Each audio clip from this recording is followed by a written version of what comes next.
Bago lumipas ang 100 taon, tatakpan ng anino ang buwan. Ang isang batang may dugo ng vampira ang ipapanganak. Siya ang magiging pinakamakapangyarihang vampira sa lahat. Pero kaakibat ng kanyang pagkakapanganak, isa ring makapangyarihang lobo ang iluluwal na naitakdang maging mortal niyang kaaway sa muling pagtatago ng buwan. Isang dugo na lang ang magwawagi. Sa gabi ng pagtago ng buwan, matutupad ang inukit ng kapalaran.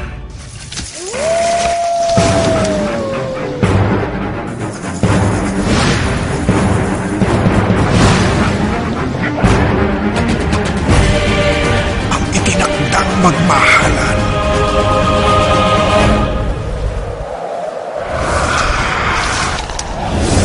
Itinakda rin maglaban. Sa gitna ng hidwaang mortal, mananaig kaya ang pag-ibig na immortal. Angel Roxanne. Shadow Cruz. You're telling me na sa isang meeting involving a multi-million peso, isang sekretary ang pendala ng kumpanya mo? As I've said, I'm her executive Ano, I assistant. heard you. Sa kang glorified secretary.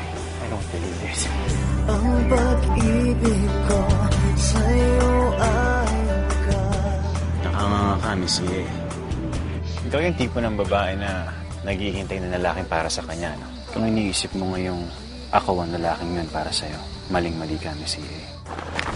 Ang kapal ng mukha mo, Mr. Rodriguez. Hindi ako nandito para sa'yo.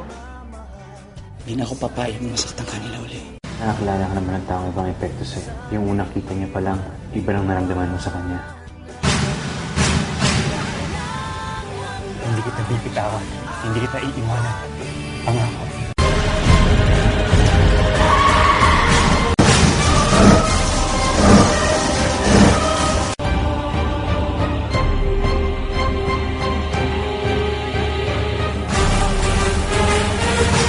Sa gitna ng hidwaang mortal, mananaig kaya ang pag-ibig na immortal.